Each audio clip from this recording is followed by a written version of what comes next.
My channel. I am सिमरन सहानी। तो all my प्यारे प्यारे भाई बहनों, अभी हम पढ़ने वाले हैं सभी की सभी पोएम्स को फॉर आवर बोर्ड एग्जाम। तो क्या रेडी है मेरे सारे भाई बहन पोएम्स को कंप्लीट करने के लिए?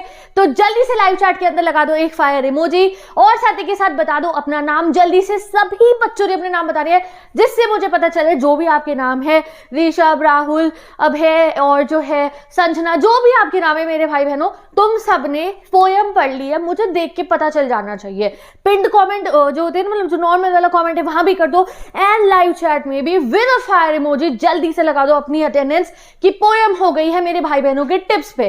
इसके बाद पोएम को छू के भी नहीं देखना पड़ेगा कौन सी पोएम्स आने वाली है एग्जाम में, कितनी पोएम आ रही है, क्या क्या उनसे क्वेश्चन बनेंगे, एक एक लाइन तुम्हारे दिमाग में अभी बसा दूंगी इस लाइव सेशन के बाद, इस वीडियो के बाद में। ठीक है जी, तो जल्दी लाइव चैट में लगा दो अपनी अटेंडेंस। लाइक करो वीडियो को, फर्स्ट ऑफ ऑल सारे जल्दी लाइक करो, 1-2 हज़ार लाइक जल्दी से कर दो यार। ठीक है, लाइक कर दो वीडियो को। अब तुम्हें बता रही हूँ ऐसे ही फ्लेमिंगो का भी हमारा वन शॉट आ रहा है, ऐसे ही हमारा जो उसका भी गिवन है विस्तास का भी, तो वहां से जाके उन्हें पढ़ लेना। प्लस क्वेश्चन वोशन भी करते रहेंगे तो उसकी टेंशन मत लो। अब जितने भी नोट्स है, ठीक है, तुम्हें नोट्स चाहिए ना सभी पोएम्स के, सभी चैप्टरों के, सभी चीजों के, तो 1 मिनट तुम्हें नोट्स भी दिखा देती हूँ विदाउट वेस्टिंग एनी टाइम। ये आ गई नोट्स की स्लाइड हमारी, ये देख लो, ये देख लो, ये मेरी गूगल ड्राइव आईडी का लिंक इस पिंड कमेंट में गिवन है। मैंने बेहतरीन नोट्स तुम्हारे लिए बना दिए। तो पूरी वाली स्लाइड थी ना, ये देखो, ये विस्तास बुक का, ये हमारे लॉ स्प्रिंग हो गया, ये इंटरव्यू हो गया, ये गोइंग प्लेसेस लास्ट लेसन, ये खुद बैठ के मैंने पहले लिखे हैं, टाइप भी भाई साहब खुद ही करे हैं मैंने बैठ के इनको, जिससे कि 1 रुपए की कोई कमी ना हो। एनसीईआरटी का एक एक कीवर्ड इन नोट्स पे गिवन है, एक एक लाइन गिवन है। तो जस्ट इन नोट्स का प्रिंट आउट निकलवा लो जाके सभी बच्चे, आज जाके 4-4, 5-5 पेज एक चैप्टर की ईच है भाई, 50 पेज टोटल में बनेंगे, तुम्हारा 100-150 रुपए का तुम्हारा खर्चा आएगा। ये बेहतरीन notes with most important question ready है तुम्हारे पे। यहाँ मैं पढ़ाती रहूंगी, नोट से रिवीजन होता रहेगा। जो सैंपल पेपर रिफ्रेशर आज तक लेके रखी है ना, साइड में रख दो उसको, ये कराएगी तुम्हारे 100 on 100 पक्के। ठीक है जी, तो ये नोट्स जो व्हाइट वाले हैं ना इन्हें कराना, ये जो ग्रे वाली स्लाइड है इसे मत कराना, जो ये व्हाइट वाले नोट्स है इन्हें आप जल्दी से जाके प्रिंट आउट निकलवा के ले आइए। और अभी हम पढ़ते हैं हमारी प्यारी प्यारी पोएम्स को। कौन कौन सी पोएम है? माई मदर एट 66 है, ठीक है, और है हमारी thing of beauty, keeping quiet, road side stand and Jennifer tiger. क्या पोएम है, कैसे क्वेश्चन आएंगे, सब कुछ अभी कवर कर लेंगे। चलिए शुरू करते हैं अपनी पहली पोएम से, माई मदर एट 66। तो जल्दी से सबसे पहले माई मदर एट 66 की जो राइटर हैं, जो पोएट है हमारी, उनका नाम कमेंट सेक्शन में लिखो। उनका नाम है कमला दास। कमला दास की करेक्ट स्पेलिंग नॉर्मल वाले कमेंट सेक्शन में हर बच्चा लगाएगा, कमला दास का नाम जल्दी से लिखो। और जो है एक टास्क और है, पोएम पढ़ाने से पहले छोटी सी कुछ लाइनें जो भी तुम्हारे दिमाग में इस पोएम से रिलेटेड है इंग्लिश में लिखो। तुम कहते हो ना दीदी आंसर फॉर्मेशन नहीं आती, तुम्हारी दीदी आंसर फॉर्मेशन यहाँ बैठ के, यहाँ एक सिंपल वीडियो से मैं तुम्हारी आंसर फॉर्मेशन करवा दूंगी।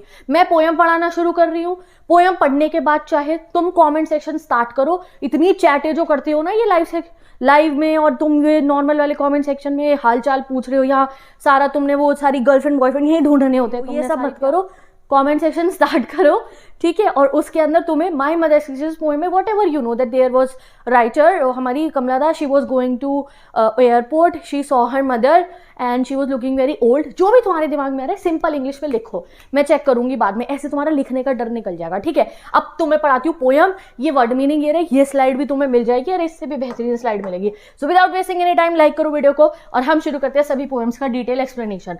तो पहली पोएम है हमारी my mother eight 66। Line by line पढ़ा रही हूँ तो लाइन्स भी मैंने लिख दी है। तो पहली लाइन आती है, driving from my parents home to Cochin last Friday morning.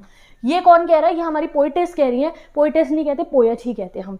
Poet को, जैसे वो लेडी पोएट है ना, तो उनको आप पोइटेस कहने की जरूरत नहीं, उन्हें भी पोएट ही कहेंगे हम। ठीक है, तो driving from my parents home to Kochi last Friday morning, हमारी पोएट बताती है Kamala Das, I saw my mother beside me, मुझे मेरी मदर दिखी बिसाइड में। बिसाइड मतलब क्या हुआ?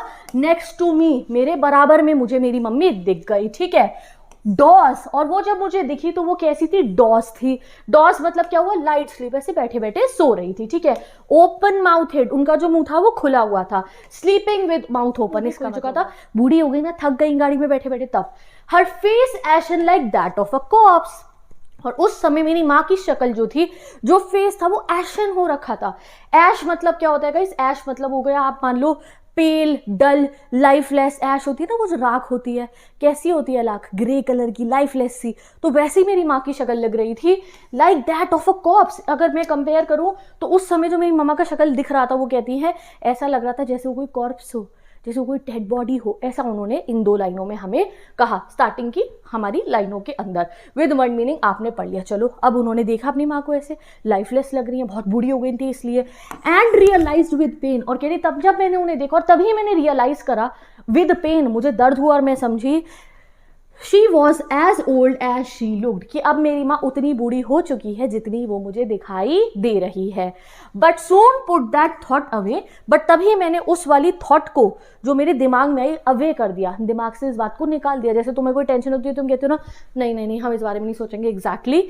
And looked out at young tree sprinting, और तब उन्होंने गाड़ी के शीशे से बाहर देखा। शी वॉज ड्राइविंग, उन्होंने बाहर देखा तो तब उन्हें बाहर क्या दिखाई दिया, यंग ट्रीज स्प्रिंटिंग। यंग क्या हुए, जवान पेड़। अब ये कॉन्ट्रडिक्शन दिखा रही है, ये ऑपोजिट दिखानी है पोएट हमारे को गाड़ी के अंदर, कि एक तरफ मेरी माता जी हैं जो ओल्ड है और एक तरफ जो बाहर पेड़ है वो यंग है।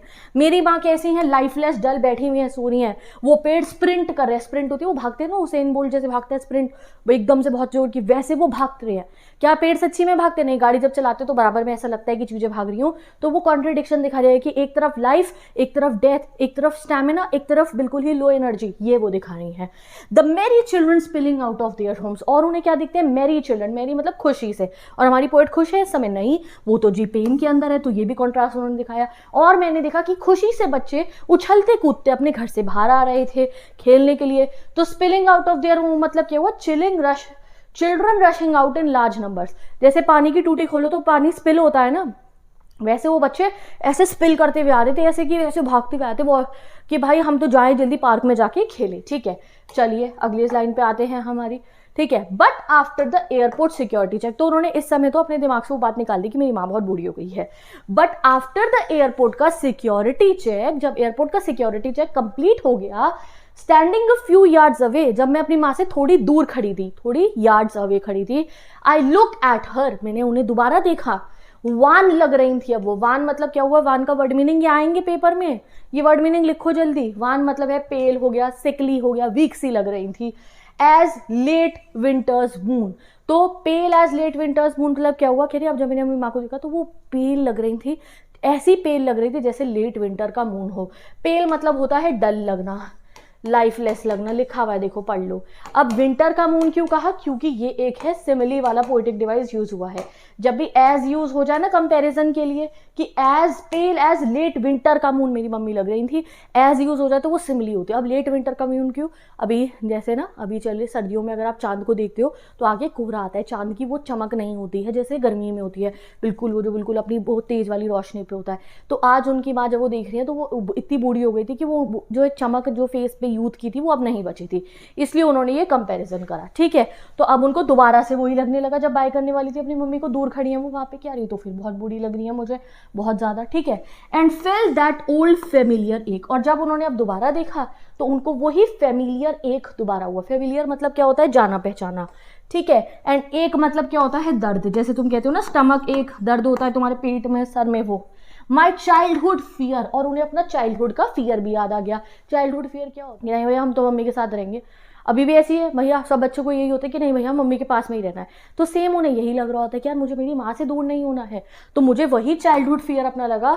अब उन्हें ये लगने लगा कि भाई मेरी माँ तो इतनी बूढ़ी हो गई है, कहीं ये चली ना जाए मुझे छोड़ के, कहीं इनकी डेथ ना हो जाए। ठीक है, but all I said was see you soon अम्मा, बट मैंने उनको कुछ नहीं कहा कि मैं इतनी डरी हुई हूँ। All I said was see you soon Amma and all I did was smile smile and smile. ये रेपिटेशन वाला पोइटिक डिवाइस है, स्माइल स्माइल स्माइल 3 बार क्यों कह रही, मैंने स्माइल करा स्माइल करा स्माइल करा, कहीं ना कहीं वो स्माइल कर रही थी अपने पेन को, अपने दर्द को, आंखों में से जो आंसू बिल्कुल टपकने वाले थे ना उनको रोकने के लिए उन्होंने स्माइल करके कहा सी यू सून अम्मा। ठीक है जी, तो यहाँ पे आप समझ गए सी यू सून उन्होंने अम्मा क्यों बोला था? क्योंकि वो अपना पेन छुपा रही थी। बस पोयम कंप्लीट, दैट्स इट, और कुछ है ही नहीं पोयम के अंदर। ठीक है जी, पोयम ये कंप्लीट हुई। आते हैं हम जल्दी से अपनी नेक्स्ट पोयम पे, a thing of beauty bye John Keats. तो जल्दी से जॉन कीट्स का नाम लिख दो कमेंट सेक्शन के अंदर। इस वाली स्लाइड से वर्ड मीनिंग वगैरह रिवाइज कर लेना, इंपॉर्टेंट क्वेश्चन से इंपॉर्टेंट क्वेश्चन भी कर लेंगे। पोयम समझ में आ गई बेहतरीन रूप में, कोई क्वेरी कोई डाउट रहा ही नहीं होगा, है तो बता दो कमेंट सेक्शन में। ठीक है जी, चलिए शुरू करते हैं हम। Thing of beauty written by John Keats. ठीक है, अब जॉन कीट्स ने जो ये पोयम लिखी है थिंग ऑफ ब्यूटी, उसमें वो नेचर की तारीफ कर रहे हैं। वो कह रहे हैं जो नेचर है ना दुनिया में, और एक और चीज़ है जो एंड में बताऊंगी, वो हमें हमेशा वाली खुशी, हमेशा वाली ब्यूटी देता है। दुनिया की कोई चीज़ है उसकी ब्यूटी खत्म हो जाएगी, नेचर की नहीं होगी। ये जो हमारे साथ समुंदर है, पहाड़ है, आसमान है, डायनासोर के ज़माने में भी वैसे थे, हमारे ज़माने में भी वैसे हैं, आगे भी वैसे ही रहेंगे। तो वो जो खुशी हमें देते हैं वो हमेशा वाली देते हैं। बारिश आएगी तो आप हमेशा खुश होगे, सुंदर फूल को देख के आप बुरे मूड में भी खुश हो जाओगे। तो इसलिए वो कह रहे हैं कि हमें नेचर के साथ कनेक्टेड रहना चाहिए, क्योंकि वो हमें एवरलास्टिंग जॉय देता है। बस चलो पढ़ते हैं पोयम को। A thing of beauty is a joy for ever. वो कहते हैं थिंग ऑफ ब्यूटी जो होती है ना, जो सुंदर चीज होती है, वो हमें फॉर एवर जॉय देती है, यानी कि वो हमें हमेशा खुश रखती है। ऐसा नहीं कि एक दिन खुशी देगी अगले दिन नहीं देगी। इट्स लवलीनेस इंक्रीजेस, जो उसका प्यारापन है, लवलीनेस मतलब क्या हुआ, जो उसका प्यारापन है, जो उस पर हमें प्यार आ रहा है, वो इंक्रीज ही होता है। It will never pass into nothingness, वो कभी जीरो नहीं होगा। जैसे होता है ना, नया नया प्यार होता है लोगों को, पहले तो बहुत अच्छे लग रहे थे, फिर झगड़े, फिर लड़ाई, अभी तुम बहुत गंदे, तुम बहुत गंदे हो, ब्रेकअप। ये कह रहे वो नहीं, जो रियल लव होता है, जो ब्यूटी आप नेचर को पसंद कर रहे हो, या कोई रियल लव भी हो, जैसे फैमिली लव जो होता है, जैसे मम्मी पापा से प्यार करते हैं, कह रहे वो कभी कम नहीं होता, वो बढ़ेगा ही। और अगर आपको रियल लव हो जाएगा वो भी कम नहीं होगा, वो भी बढ़ेगा ही। और ऐसे ही नेचर का प्यार है कि जब आप नेचर से प्यार करते हो तो वो कभी कम नहीं होगा, वो बढ़ेगा। इट्स लवलीनेस विल इंक्रीज, और वो आपको फॉरएवर वाला जॉय देगी। ठीक है, but it will keep a bower quiet for us. In fact वो हमें खुशी तो देगी, it will keep a bower quiet for us. Bower क्या होता है? पेड़ की छाया। ठीक है, it will keep a bower quiet for us and a sleep, और वो हमें एक अच्छी स्लीप देगी, full of sweet dreams and health and quiet breathing. अब तुम इसको नेचर से भी लगा लो कि यार अगर तुम्हारा लाइफस्टाइल ऐसा हो, तुम्हारे घर के बाहर है बढ़िया सा लॉन, ये पेड़ लगे हैं, तुम जाते हो शाम को वॉक करने के लिए, तुम नेचर से बहुत ज़्यादा कनेक्टेड हो, तुम्हें नेचर पसंद है, तो तुम्हें क्या लगेगा, रात को चैन की नींद आएगी, स्वीट स्वीट ड्रीम्स आएगी, ब्रीदिंग तुम्हारी बिल्कुल ही अच्छी सी होगी। ठीक है, ये वो बता रहे हैं। और हाँ, अगर तुम्हें सच्चा वाला प्यार हो गया और तुम अपनी लाइफ में बहुत कंटेंट, तो भी ऐसे लगेगा, रात को सोओगे तो अच्छी नींद आएगी, सुबह उठोगे तो अच्छा फील होगा। This is what he is saying कि जो चीज़ हमें थिंग ऑफ ब्यूटी है ना हमारी, अगर कोई चीज़ तुम्हारे लिए अच्छी है लाइफ में, तो वो तुम्हें हमेशा खुश रखेगी, अच्छी नींद देगी, सेटिस्फैक्शन देगी। ये वो कहना चाह रहे हैं यहाँ पे। तो चलो जरा वर्ड मीनिंग्स पे जरा ध्यान दिखाते हैं। लवलीनेस मतलब है ब्यूटी, पास इनटू नथिंगनेस मतलब है लॉस एट वैल्यू, कभी नहीं होगा। बावर क्या है? अ प्लेजेंट शेडी प्लेस, पेड़ के नीचे जो होती है। क्वाइट ब्रीदिंग मतलब आपको पीसफुल लाइफ होगी। तो अगर आप थिंग ऑफ ब्यूटी से कनेक्टेड रहोगे तो वो आपको इतनी बेहतरीन सी लाइफ देगी। तो अगर इसका आप इंग्लिश में लिखना चाहो, ये देखो, तो beautiful things always give happiness, इसका मतलब क्या हुआ, ये स्टैंजा का मैंने पूरा, अगर इस पे से कोई क्वेश्चन आया ना इस वाले स्टैंजा में से, तो मेरी स्लाइड का ये वाला आंसर लिखाना। Their charm does not fade but increases with time. Beauty provides peaceful shelter, bower for us, helping us relax. It brings sweet dreams, good health and a sense of calmness in life. ये लिखाना, full marks मिलेंगे तुम्हारे को। ठीक है जी, तो slide wide तो मिल जाएगी तुम्हें अभी समझ में आ गया फर्स्ट पैराग्राफ हमारा स्टैंजा। ठीक है, चलो अब वो कहते हैं देयर फोर ऑन एवरी मोरो, क्योंकि ब्यूटीफुल चीज़ें हमें इतना अच्छा लगती हैं हमारे को, इसलिए हम एवरी मोरो, मोरो मतलब होता है अगला दिन, are we wreathing a flowery band that bind us to the earth. तभी तो हम जब सुबह उठते हैं तो हम एक माला बनाते हैं। क्या लिखा है? फ्लावरी ब्रांड मतलब क्या हुआ? एक माला बनाते हैं फूलों की, जो हमें इस अर्थ से जोड़ी रखती है।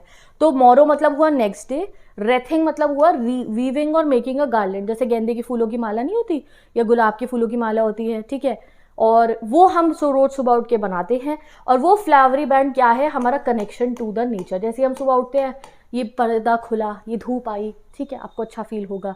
आप बाहर देखोगे, बादल देखोगे, एक कॉफ़ी बनाओगे अपनी, बाहर जाके खड़े होगे, तो वो नेचर जो है ना, वो हमें कनेक्टेड रख रहा है इस अर्थ के ऊपर। हाँ, वो नेचर ही है जो हमारे को एक कंफर्ट प्रोवाइड कर रहा है ईच एंड एवरी डे, कि हम अपने बेड से उठे और फिर अपने दिन को कंटिन्यू करें। समझ गए? ये वो कहना चाह रहे हैं यहाँ पे, दैट देयर फॉर एवरी मोरो, इसलिए रोज सुबह हम उठते हैं। आर वी रेथिंग, इसलिए हम सुबह उठ के एक धागे में पिरो के कुछ फूलों को एक माला बनाते हैं जो हमें इस अर्थ से जोड़े रखती है। तो ये पोएट्स की लाइन है, कुछ भी कह देते हैं, वो कोई नहीं बनाता हम माला, वो एक मतलब सिंबॉलिज्म बता रहे हैं, ये हिडन कह रहे हैं ये जो रोज सुबह उठ के हम अपने दिनचर्या चला पा रहे हो किस लिए, क्योंकि भगवान जी ने हमें इतना अच्छा नेचर दिया है, उसे देख के हमें अच्छा फील होता है और हम अपना काम आगे का करते रहते हैं। ठीक है, चलो आगे पढ़ते हैं। इन स्पाइट ऑफ डिस्पॉन्डेंस, कह रहे स्पाइट ऑफ डिस्पॉन्डेंस, चाहे बहुत ज़्यादा डिस्पॉन्डेंस है, डिस्पॉन्डेंस मतलब क्या होती है, सैडनेस, चाहे हमारे लाइफ में बहुत ज़्यादा सैडनेस ही क्यों ना हो, ठीक है, कह रहे पता है मुझे लाइफ में बहुत सैडनेस है, of the inhuman dearth of noble natures, inhuman dearth मतलब क्या हुआ, लैक ऑफ काइंडनेस, कह रहे हाँ आजकल की दुनिया में काइंडनेस नाम की चीज़ तो बची नहीं है, यहाँ देखो इनह्यूमन डर्थ मतलब क्या हुआ, लैक ऑफ काइंडनेस है, of noble nature, Nobel nature मतलब अच्छे लोगों की भी कमी हो गई है, ऑफ द ग्लूमी डेज, बहुत सारे दुख भरे दिन भी होते हैं हम लोगों की लाइफ में, of all the unhealthy and over darkened ways, over darkened ways मतलब difficult times in life, made for our searching. तो ये जितनी भी चीज़ें जो है ना, ये जो दोनों लाइन है ना, इन्हें इंटरकनेक्टेड ऐसे होना चाहिए था कि पहले ये वाली लाइन तुम पढ़ो, ठीक है, पहले तुम ये वाली लाइन रीड करो और फिर तुम इस वाली पे जाना, मतलब समझो इसका। वो कह रहे हैं इन स्पाइट ऑफ डिस्पॉन्डेंस, हाँ लाइफ बहुत सैड है, of the inhuman dearth of noble natures, हाँ काइंड लोग तो दुनिया में खत्म ही हो गया है, हर कोई कंपटीशन में, हर कोई दूसरे को गिराने में लगा हुआ है, किसी को किसी से प्यार नहीं है, पैसा कमाना है बस सबको, ठीक है, ऑफ द ग्लूमी डेज, बहुत डिप्रेशन वाले दिन हमें देखने पड़ते हैं, of all the unhealthy over darkened ways, हाँ हम इस समय अपनी लाइफ के एक स्टेज पे ऐसे कि हमें पता ही नहीं आगे हमें क्या करना है, रास्ता अंधेरा वाला लगता है, हमें समझ में ही नहीं आ रहा कि हमें सर्च करके कहाँ तक पहुँचना है, बट स्टिल हम रोज सुबह उठते हैं, therefore every morrow, but still इतनी सैड लाइफ होने के बाद भी हम रोज सुबह उठते हैं और हम वो माला बनाते हैं, नेचर से कनेक्ट करते हैं खुद को और अपनी लाइफ को आगे चलाते हैं। This is what he saying. तो ये वाला पैरा बच्चों को बहुत डिफिकल्ट लगता है, मुझे भी समझाते हुए लगता है कि यार इसको मैं कैसे ऐसे समझाऊं कि तुम्हें सब समझ में आ जाए, तो लगा अच्छा इस वाले समझाने का तरीका। तो ये जो लाइन्स है ना, पहले ये वाली लाइन इंपॉर्टेंट है, वैसे अगर देखा जाए तो ये गड़बड़े हैं दुनिया की, सब हो रही हैं हमारे साथ, और उसका सॉल्यूशन ये है हमारे पास में। होता है ना जब लोग बहुत डिप्रेस हो जाते हैं, वो वहाँ योगा करने चले जाते हैं पहाड़ के ऊपर, सही जाते हैं भाई, अच्छा लगेगा वहाँ जाके।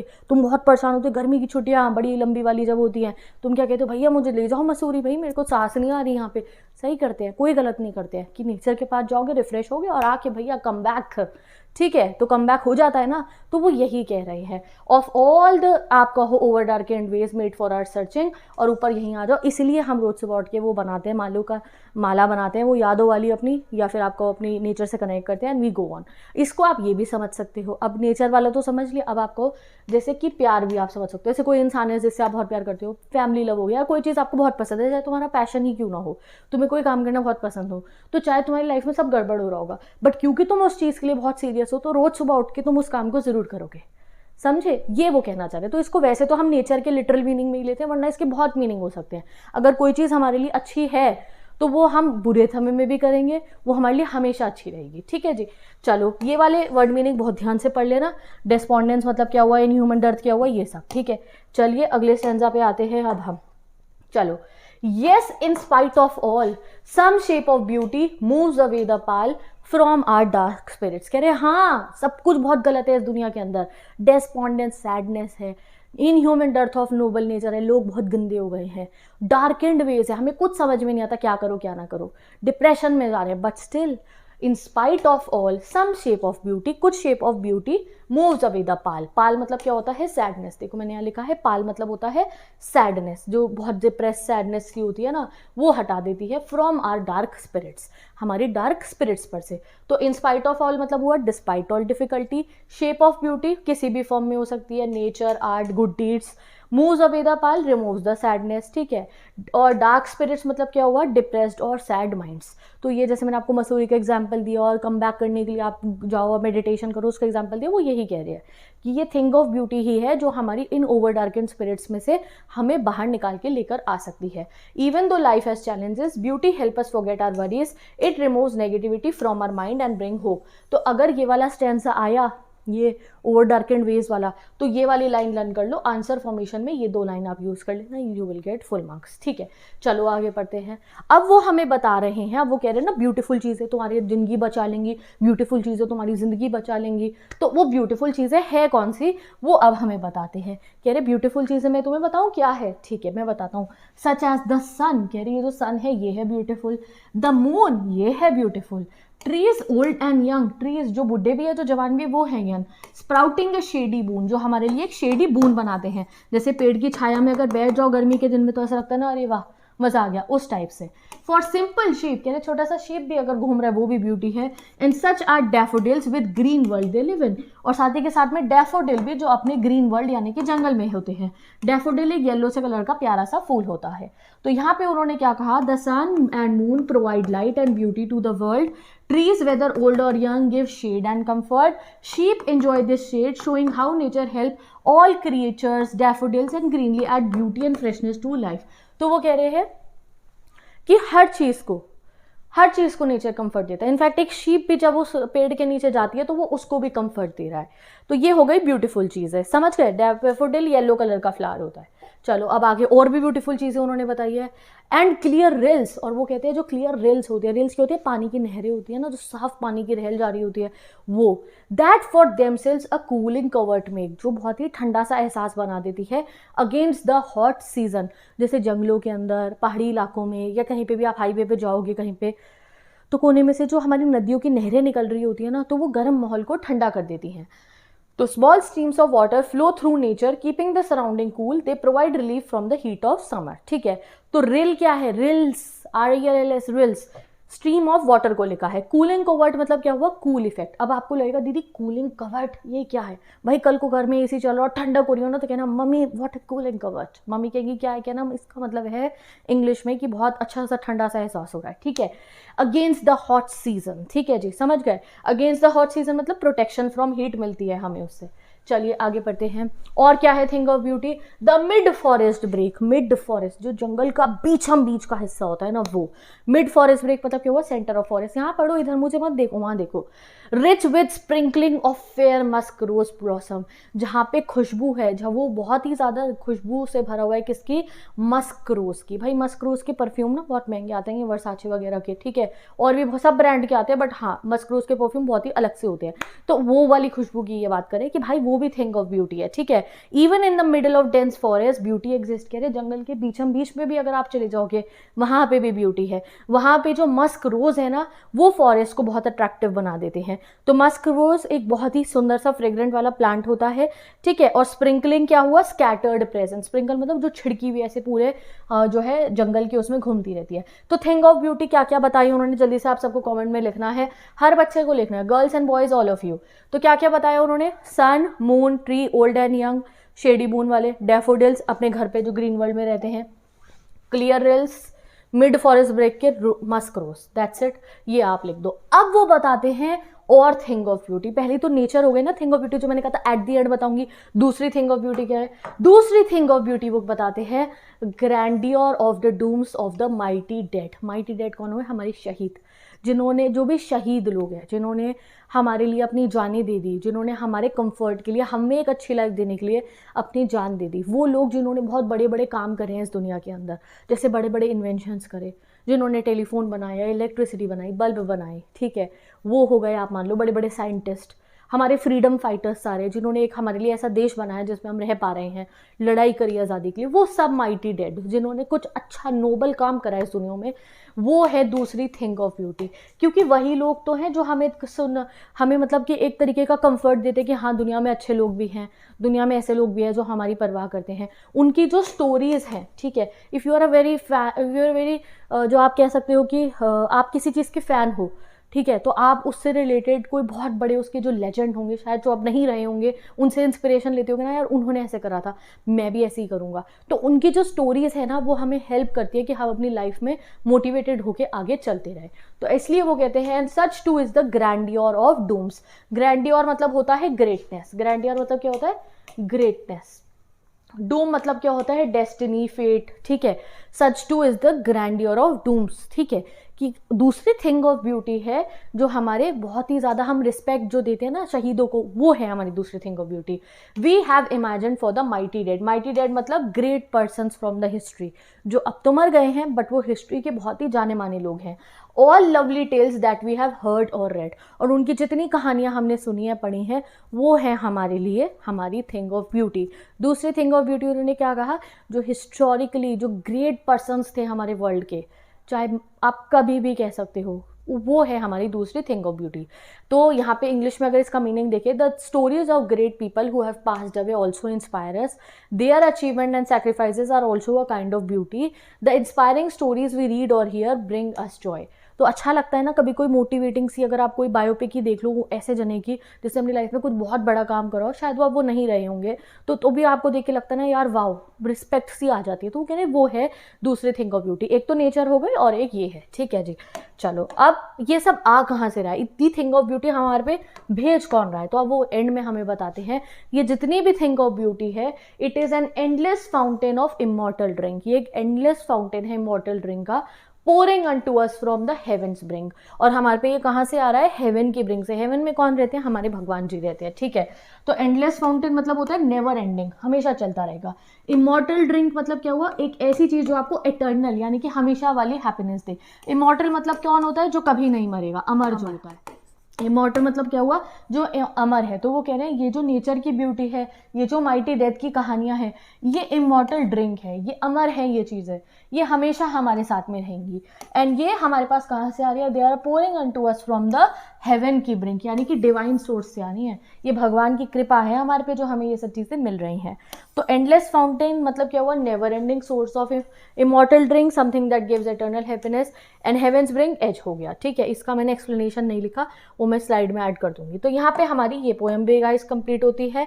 तो फाइनल समरी अगर इसकी हम देखें क्या है, तो Keats says that beauty is eternal and brings peace, happiness and hope. कोई भी आपको क्वेश्चन है ना, कहीं कंफ्यूज हो रहे हो थिंग ऑफ ब्यूटी में, ये 4 लाइन लिख देना। It can be found in nature, sun, moon, trees, flower, streams and inspiring stories of great people. Beauty help us forget sadness and enjoy life. It is like a divine blessing that keep us connected to joy. ये 4 line है poem की, crux ये है poem का, ये 4 line, इससे ऊपर कुछ बात ही नहीं है। पहली लाइन में उन्होंने बताया ब्यूटी हमेशा वाला जॉय देगी, फिर उन्होंने ब्यूटी के नाम बता दिए, फिर उन्होंने ये भी कहा था कि ब्यूटी ही वो sadness, over darkened ways in human dearth of noble nature हटाएगी। एंड वो ब्यूटी हमें कहाँ से मिल रही है, हेवन से मिल रही है। ये 4 लाइन बिल्कुल लर्न कर लो, रट्टे मार लो इस लाइन के, बस ये लर्न कर लो। कोई क्वेश्चन में कहीं अटक गए, ये 4 लाइन में से पूरा आंसर बन जाएगा आपका कि ये थिंग ऑफ ब्यूटी की एक 5 लाइन की समरी है, आप ये मान लो, ठीक है जी।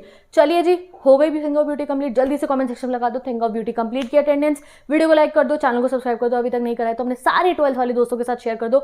डोंट बी सेल्फिश यार, अपने सारे दोस्तों को बता दो कि सिमरन दीदी पढ़ा रही है इतनी अच्छे से पोएम्स, तो जल्दी से जाके उनके चैनल को सब्सक्राइब करो और पढ़ना शुरू कर दो।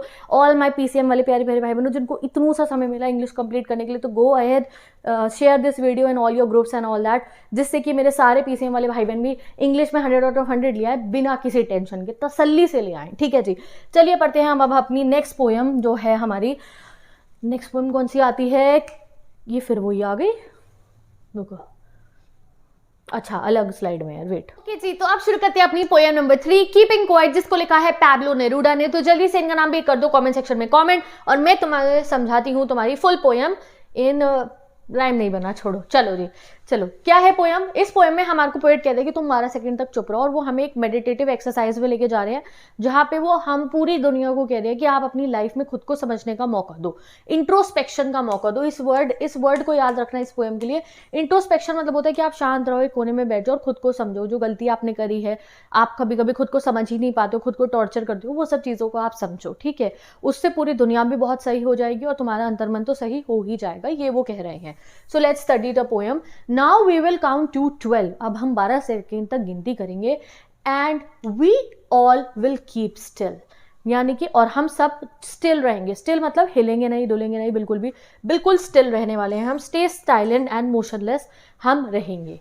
For once on the face of the earth, वो कह रहे हैं एक बार बस, on the face of the earth मतलब पूरी की पूरी दुनिया के लोग, all over the world. Face of the earth मतलब क्या हुआ, all over the world. For once, काश ऐसा हो कि एक दिन 12 सेकेंड के लिए पूरी दुनिया चुप हो जाए, पूरी दुनिया, एक एक इंसान पूरी दुनिया का चुप हो जाए। Let's not speak in any language, किसी लैंग्वेज में नहीं बोलेंगे। Let's stop for 1 second, 1 second रुक जाएंगे। And not move our arms so much, और अपनी आर्म्स यानी कि अपनी बाजुएं, और जो वो आर्म्स होती है ना, जो एल्यूमिनेशन, वो जो वहाँ वॉर ग्राउंड पे चलते हैं, गोली बम बारूद जो होता है, वो तोप टैंकर्स, रुक दो उनको, लेट्स स्टॉप। किसी लैंग्वेज में नहीं बोलते, लेट्स स्टॉप, वही ऐसा कहते हैं। 12 सेकंड तक जस्ट शांत रहो। क्यों? क्योंकि वो सोसाइटी में से डिफरेंस हटाना चाहते हैं। जब हम भाषाएं बोलते हैं अलग अलग, डिफरेंस आ जाता है। वो ये तो इंग्लिश बोलता है, वो ये हिंदी बोल रहा है, वो ये फ्रेंच है, ये भैया ये चाइनीज़ है, ये वो फलान ढमकाना। नहीं, कोई लैंग्वेज नहीं है, हम सब भगवान जी के बच्चे, we all are humans, we all are same. ये तो डिफरेंसेस तो हमने क्रिएट करे ना, अलग अलग भाषाएं बना के, कह रहे वी ऑल आर सेम। ठीक है, बंदूकें छोड़ दो, अपने हाथ पैर मत चलाओ, जस्ट कीप स्टिल। ठीक है, तो the poet suggest that everyone should pause and remain silent. He asks people to stop speaking in different languages and stop moving. This moment of stillness is meant to bring peace and self reflection. इस moment में क्या करो, और तुम चुप रह के, peaceful तो हो ही जाएगी पूरी दुनिया चुप होगी तो, और खुद को सेल्फ रिफ्लेक्शन करो, खुद को समझो। ठीक है, समझ में आ गया? अब उन्होंने कहा बिल्कुल चुप हो जाओ सारे के सारे। ठीक है जी, चलिए देखते हैं। It would be an exotic moment. अब वो कहते हैं सोचो, ये तो बिल्कुल एक एक्सॉटिक मोमेंट होगा ना। एक्सॉटिक मतलब होता है बिल्कुल ही नेक्स्ट लेवल वाला एक्सपीरियंस, अनयूजुअल, रेयर और स्पेशल टाइप का एक्सपीरियंस होगा। विदाउट रश, जिसमें कोई भी रश यानी कि कोई भाग दौड़ी जल्दीबाजी नहीं होगी। जैसे तुम्हें बहुत जल्दीबाजी में हो, पेपर है, पढ़ना है, आगे फिर कॉम्पिटेटिव है, कॉम्पिटेटिव के बाद कॉलेज, कॉलेज के बाद जॉब, जॉब के बाद फैमिली, फैमिली के बाद बच्चे, बच्चों का स्कूल। हाँ, कह रहे हैं रुक जाओ भाई साहब, रुक जाओ। ठीक है, रुक जाओ, there is no rush. Without engine, कोई इंजन भी नहीं चलाना, ना अपनी स्कूटी का, ना अपनी बाइक का, ना अपनी कार का, ना ही मशीनों का, फैक्ट्रियों की, कोई इंजन नहीं, जस्ट शांत रहो। We all would be together, हम इस शांति में हम सब टुगेदर रहेंगे, पूरी दुनिया के लोग, इन अ सडन स्ट्रेंजनेस, इस सडन स्ट्रेंजनेस में जो शायद हमने कभी एक्सपीरियंस करी होगी। तो इसलिए उन्होंने कहा कि वो एक्सॉटिक मोमेंट होगा जब पूरी दुनिया के लोग 12 सेकंड के लिए चुप हो जाएंगे। उस मोमेंट में कोई रश नहीं होगा, कोई जल्दीबाजी नहीं होगी, ना ही कोई इंजन चल रहे होंगे, ना ही फैक्ट्रियों के, ना ही आपकी स्कूटी गाड़ी के, तो पॉल्यूशन भी नहीं होगा, और हम सब इकट्ठे होंगे इस सडन स्ट्रेंजनेस में। तो the silence would be rare and special experience. There would be no noises from machines, vehicles और ह्यूमन एक्टिविटी।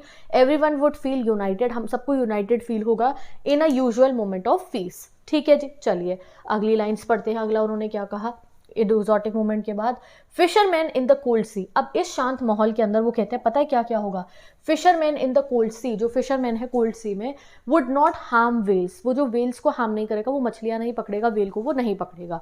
हार्म मतलब होता है इंजरी करना। अब एक तरीके से वो कह रहे हैं कि इस मोमेंट के अंदर जब हम सब चुप है, तो फिश क्या है, नेचर है ना, तो हम नेचर के ऊपर भी अत्याचार करना बंद कर देंगे। And the man gathering salt, और वो आदमी जो नमक इकट्ठा कर रहा है अपने हाथों के अंदर, नमक इकट्ठे करते हैं ना लोग, वो कोने में ढेरी लगी होती है नमक की, और वो समुद्र के तट के पास में नमक निकाल रहे होते हैं, कह रहे वो अपने हाथ को देखेगा। And would look at his hurt hands, और उसके हाथ पे जो घाव हो चुके हैं नमक के पानी से, जो हाथ गल चुके हैं उसके, नमक छू चुके, वो सबने दर्द को देखेगा कि मेरे हाथों की क्या हालत हो गई है। तो यहाँ पे वो कह रहे हैं कि ह्यूमन बींग्स अपनी भी लाइफ में अपने ऊपर भी जो बीत रही है उसको समझेंगे जब हम चुप रहेंगे, वरना तो हम हर समय लगे रहते हैं काम के अंदर, हमें ना अपना परवाह है, ना हमें एनवायरनमेंट का परवाह है। तो जब हम चुप रहेंगे तो एनवायरनमेंट के भी हम उसको नुकसान पहुंचाना भी रोक देंगे, कि फिशरमैन फिश नहीं कर रहा, बाकी सारी नॉइस पॉल्यूशन बंद, एयर पॉल्यूशन बंद, वाटर पॉल्यूशन बंद हो जाएगी, प्लस हम खुद को भी समझ पाएंगे। मैन गैदरिंग सॉल्ट सिंबोलिज्म है हम खुद का, जब हम चुप रहेंगे खुद को भी तो समझेंगे ना। This is what he is saying. तो in the moment of stillness fisherman would stop hunting whales, the salt worker instead of working tirelessly would pause and notice the injured hands. This suggests that silence can make people more aware of their actions and their impact. इसका मतलब ये कि जब हम चुप रहेंगे silence से, हमें अपने एक्शंस और उनका इम्पैक्ट पता चलेगा। हमें दिखेगा कि यार हम नेचर को कितना नुकसान पहुंचाते हैं, हमें दिखेगा कि यार हम तो खुद को समझ ही नहीं पाते, हम खुद को टॉर्चर कर रहे हैं। This is what he is saying. ठीक है जी, चलो अब आगे वो क्या कहते हैं, आगे वो कहते हैं those who prepare green wars, वो लोग जो ग्रीन वॉर्स करते हैं। ग्रीन वॉर क्या हुआ, एनवायरमेंट के खिलाफ जो वॉर होते हैं, जो एनवायरमेंट को हम नुकसान पहुंचा रहे हैं, दैट आर ग्रीन वॉर्स। तो ग्रीन वॉर मतलब क्या होता है, एनवायरमेंट का डिस्ट्रक्शन, डिफॉरेस्टेशन, पॉल्यूशन। याद रख लो, ये क्वेश्चन में आएगा, फिर तुम कहोगे दीदी ग्रीन वॉर क्या हो गया। ग्रीन वॉर क्या ग्रीन कलर की बंदूकें चला रहे हैं, नहीं, एनवायरमेंट का डिस्ट्रक्शन, जैसे डिफॉरेस्टेशन, गैसेज वैसेज रिलीज करना, पॉल्यूशन करना, वो सब। तो those who prepare green Wars, Wars with gas, gas क्या हो गया, जो केमिकल और न्यूक्लियर वेपन्स एक दूसरे पे, जैसे हिरोशिमा नागासाकी में हुआ था, उसको कह रहे हैं। War with gases, Wars with fire, यानी कि वो जो बंदूक चलती है।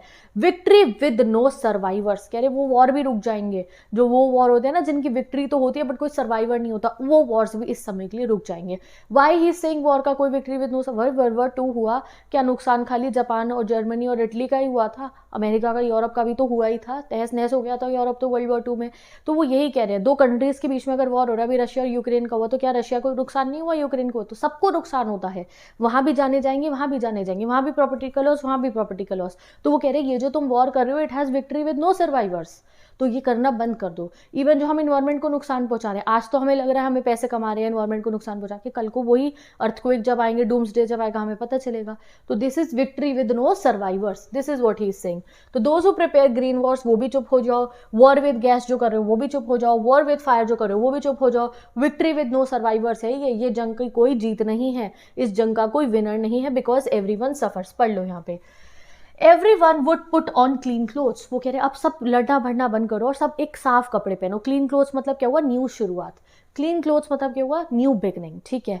And walk about with their brothers, और अपने भाइयों के साथ चलो। भाई मतलब कि वो कह रहे भाईचारा टॉप रखो यार, ये नफरत छोड़ो कि वॉर कर रहे हो, एक दूसरे को मार रहे हो, कूट रहे हो, आप ये सब छोड़ दो। Walk about your brothers in the shade, shade मतलब एक पेड़ की छांव में जाके खड़े हो, एंड डू नथिंग, और वहां जाके कुछ मत करो, जिससे अपने सारे डिफरेंसेस आप भुला दो। द पोएट क्रिटिसाइजेस वॉर, अब इसमें पोएट ने क्या करा, क्रिटिसाइज करा है वॉर को, एनवायरमेंट के डिस्ट्रक्शन को। He imagines a world where those who start wars and exploit nature would stop their action. वो एक ऐसा वर्ल्ड इमेजिन करे जहाँ पे जो लोग वॉर करते हैं, ठीक है, बड़े बड़े पॉलिटिशियंस, बड़ी बड़ी कंट्रीज जो ये सब वॉर इनिशिएट करवाती हैं, वो रुक दें इन वॉर्स को, जो सोल्जर्स बैटल फील्ड पे हैं वो रुक जाएं, एंड वो लोग अपने एक्शंस को समझे। Instead of fighting they would live peacefully like brothers, fight करने की जगह पीसफुली रहो ब्रदर्स की तरह, वो ये कह रहे हैं यहाँ पे, ठीक है जी। चलो अगली लाइनें पढ़ते हैं। What I want should not be confused with total inactivity। अब वो कह रहे हैं जब मैं कह रहा हूँ कुछ मत करो, कुछ मत करो, तो उसका मतलब ये नहीं है कि मैं कह रहा हूँ टोटली इनएक्टिव हो जाओ, कि आप बिल्कुल ही सो जाओ, आपको कुछ करने की जरूरत नहीं है, नो। तो टोटल इनएक्टिविटी मतलब होता है complete stoppage of life. I want no truck with death, life is what it is about. तो ये लाइन मैंने पहले पढ़ दी, सॉरी। वो कहते हैं life is what it is about, दुनिया का नाम ही चलना है, मैं रुकने को नहीं कह रहा हूँ, मैं थमने को नहीं कह रहा हूँ। Life is what it is about, I want no truck with death. Truck with death मतलब no association with death. I want no truck with death मतलब क्या हुआ, नो एसोसिएशन विद डेथ। कह रहे मैं ये नहीं कह रहा हूँ कि कुछ मत करो मतलब मर जाओ, ऐसे लाश की तरह जीना शुरू कर दो तुम, नो। मैं तुम्हें कह रहा हूँ गलत काम करने बंद करो, वॉर करने बंद करो, नेचर को नुकसान पहुंचाना बंद करो, खुद को समझो, खुद को डिप्रेशन में मत पहुंचाओ, खुद को टॉर्चर मत करो, खुद को समझो, खुद को टाइम दो, ये मैं तुम्हें कह रहा हूँ, ये कह रहे हैं हमारे पोएट, ठीक है। तो वो कहते हैं what I want should not be confuse with total inactivity, life is what it is about, I want no truck with death, ठीक है। If we are not so single minded, अब वो बताते हैं हमारी लाइफ की प्रॉब्लम की जड़ क्या है। कह रहे if we were not so single minded about keeping our life movings, यानी कि जो हम इतने सिंगल माइंडेड होते हैं ना, फोकस्ड होते हैं सिर्फ एक चीज़ के ऊपर कि हमें आगे बढ़ना है, आगे बढ़ना है, वो रैट रेस में, जो मैंने अभी आपको एग्जाम्पल दिया, पैसा कमाना है, पढ़ाई करनी है, नंबर लेकर आने हैं, फिर जॉब चाहिए, फिर जॉब के बाद शादी, फिर बच्चे, फिर बच्चों का करियर सेट करना है, ये जो पूरा आप सिंगल माइंडेड हो चुके हो सिर्फ मटीरियलिस्टिक चीज़ों के अंदर, और सिर्फ मोह माया में जो आप फंस चुके हो, just for words do nothing, ठीक है। करो का यही दुनिया, यही करने के लिए सब पैदा हुए हैं, ठीक है। You have to be successful, you have to have a good family, but still शांत हो जाओ एक समय के लिए, कुछ मत करो और खुद को रिलैक्स करो, फिर आपकी ये जितने भी आपके करियर के एम्स है, जो भी आपके एम्स है, वो जरूर फुलफिल हो जाएंगे। And for once could do nothing, perhaps huge silence might entrap this sadness of never understanding ourselves। और जब आप चुप रहोगे तो वो जो ह्यूज साइलेंस होगा, जैसे हम 12 सेकंड तक चुप रहे, डेली बेसिस पे हमने मेडिटेशन करनी शुरू कर दी, तो वो जो ह्यूज साइलेंस डेली बेसिस पे हम अपनी लाइफ में लाएंगे, वो इंटरप्ट मतलब वो रोक देगा सैडनेस को ऑफ नेवर अंडरस्टैंडिंग आवरसेल्फ। जो डेली हम सैड रहते हैं ना, जो हम थोड़े परेशान से रहते, हमें समझ में नहीं आता क्या करें क्या ना करें, क्योंकि हमने खुद को बर्डन कर रखा है। अगर हम 10 मिनट 15 मिनट रोज़ मेडिटेशन करें, खुद को काम माइंड करें अपने माइंड को, तो हम जो भी काम हमें करना है वो और ज़्यादा क्लियर से कर पाएंगे, और ज़्यादा फोकस से कर पाएंगे। तो उन्होंने कहा मैं मरने को नहीं कह रहा हूँ, मैं ये नहीं कह रहा हूँ गिव अप कर दो, मैं कह रहा हूँ कभी कभी चुप रहो, समझो खुद को, एंड देन कंटिन्यू करो। तो humans are always busy and obsessed with progress. If they pause for a moment, अगर हम रुक जाए एक मोमेंट के लिए, they might realise how disconnected they are from themselves. हम खुद से ही डिस्कनेक्ट हो जाते हैं, खुद को ही समझ नहीं पाते। Silence can help people reflect on their emotion and purpose in life. अगर हम चुप रहेंगे तो उस साइलेंस में हमें हमारी लाइफ का पर्पस और अच्छे से पता चलेगा, और हम उसको अचीव भी कर पाएंगे। चलिए अगली लाइन्स पे चलते हैं, खत्म होने वाली है बस पोएम हमारी। And ourselves with death, वो उसी वाली लाइन का कंटिन्यू है। वो कह रहे हैं जो हम इतना अपने आप को समझ नहीं पाते ना, इससे तो हम अपने आप को डेथ की तरफ ले जा रहे हैं। हम सैड होंगे, डिप्रेशन होगा, आपने देखा कुछ लोग बहुत डिप्रेस हो जाते हैं तो वो कुछ गलत कदम भी उठा सकते हैं, तो वो ये कह रहे हैं कि आपको खुद को सैड डिप्रेस नहीं करना है, कभी कभी मेडिटेशन करो, चुप रहो, खुद को समझो and then go on, this is what. ठीक है, अब आगे पढ़ते हैं। कहते हैं perhaps earth can teach us, कह रहे ये सीख हमें अर्थ से भी लेनी चाहिए। As when everything seems dead, जब सब कुछ डेड दिखाई देता है, and later on proves to be alive, और फिर वो दोबारा अलाइव हो जाता है। अब ऐसा कब होता है? विंटर सीजन में। विंटर सीजन में आप जाओगे, चांद की चमक खत्म, जैसे वो माई मदर 66 में कहा था ना मैडम ने, कमला दास ने, चांद की चमक खत्म हो गई। ठीक है, पेड़ पे पत्ते नहीं होते हैं, क्या वो हमेशा वैसे रहते हैं? नहीं, उसके बाद स्प्रिंग आता है और स्प्रिंग में पत्ते वापस आ जाते हैं। तो वो यही कह रहे हैं perhaps earth can teach us, earth भी तो ऐसे करते, खुद को शांत कर लेते कुछ समय के लिए और फिर नए पत्ते आ जाते हैं। As when everything seems dead, winter में सब डेड लगता है, but later proves to be alive. Now I will count up to 12 and you keep quiet and I will go. अब वो कहते हैं अब मैं फिर से काउंट अप टू 12 करूंगा, यानी कि वो हमारी मेडिटेशन स्टेट से हमें बाहर ला रहे हैं, क्योंकि मेडिटेशन जैसे करके आप पहुंचते हो ना गिनती करके मेडिटेशन स्टेट में, उसी से उल्टी गिनती करके वापस आपको निकलना पड़ता है, बीच में नहीं तोड़ते मेडिटेशन को। तो वो कहते हैं now I will count up to 12 and you keep quiet and I will go. ठीक है जी, तो चलो इनकी भी रीड कर लेते लाइनें को। Human constantly engage in war and destruction. The poet suggests that nature can teach us as valuable lessons about life and renewal. The poet compares human life to nature की cycle. पोएट ने हमारी life को nature की cycle से compare करा। Just like tree shed leaves in winter but grow again, humans too can pause and rejuvenate, हम भी pause करके रेजुविनेट यानी कि दोबारा लाइवली हो सकते हैं। He ends by counting to 12, inviting people to join in silence before he departs. ठीक है, तो वो कहते हैं ठीक है अब मैं count now I will count up to 12, you keep quiet and I will go, कि अब मैं जा रहा हूँ, अभी तो मैं जा रहा हूँ, अब तुम अपनी डेली बेसिस पे अपनी लाइफ में ऐसे मेडिटेशन करनी शुरू कर देना। ठीक है, तो ऑल द वर्ड मीनिंग्स भी आपको समझ में आ गए हैं। पोएम बहुत सिंपल सी है। ये पोएम का एक क्रक्स अगर हम बोले तो poem promotes peace, self reflection and unity. The poet suggest that a moment of silence can help people understand themselves and the world better.